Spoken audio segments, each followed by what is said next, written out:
spoke about how you spent a year in Italy. Your dad played professionally in the NBA, like you said, for 11 years, but then went overseas and played in Italy for a year. And that's when you were connected with Joe Bryant, Kobe Bryant, the late, great, iconic Kobe Bryant.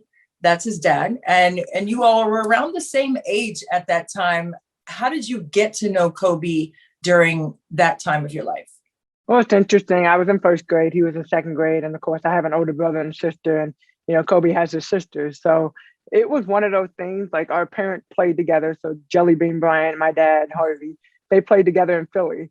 And then my dad got traded from Philly to Milwaukee. And then he went from Milwaukee to the LA Clippers before we went overseas. And at that point, Joe Bryant left Philly and moved to Italy.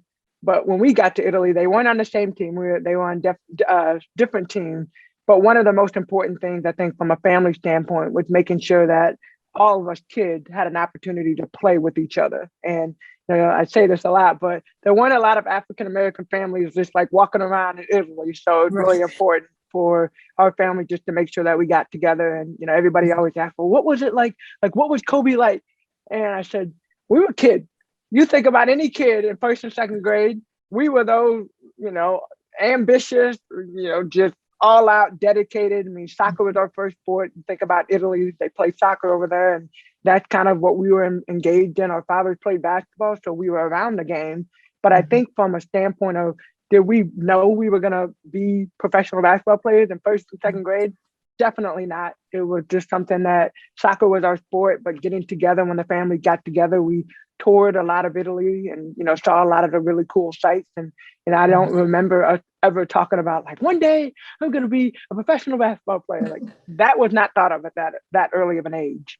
No doubt about it. And, you spoke about Kobe Bryant there. And I know you said when you all were in first and second grade, it wasn't something that you set out to do, to be on the Olympic team, to play professionally in the WNBA, NBA.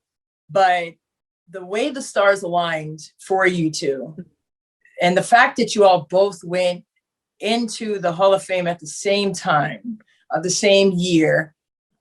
I mean, looking back now at it, when you were an Olympian, you wore number 10. Kobe wore number 10. You wore number I wore, he tried to wear. Was it after? Every number I wore, he wore. I wore it first. I wore 24 first. And then, it is what it is.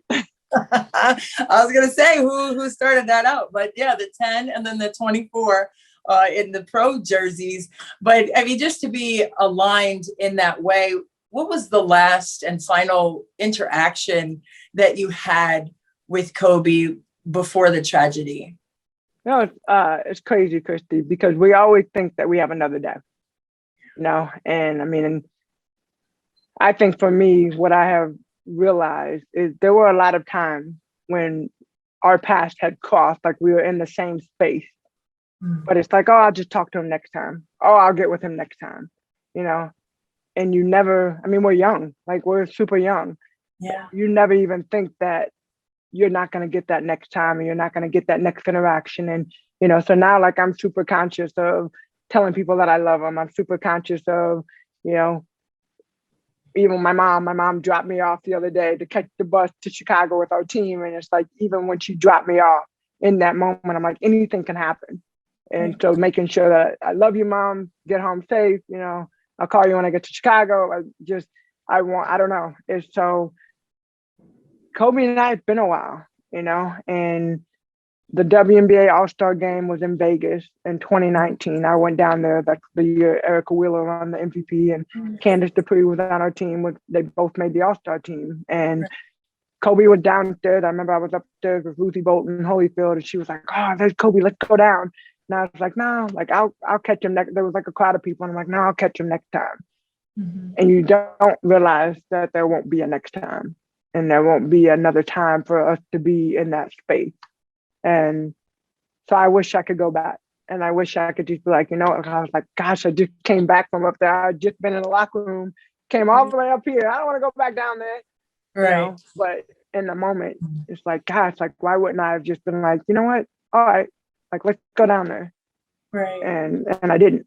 So, don't lose don't lose the opportunities that you have. What I've learned is don't lose the opportunities that you have, and don't take for granted that there will be another day, because anything can happen, and we got to live now and do things now. Just got to go for it.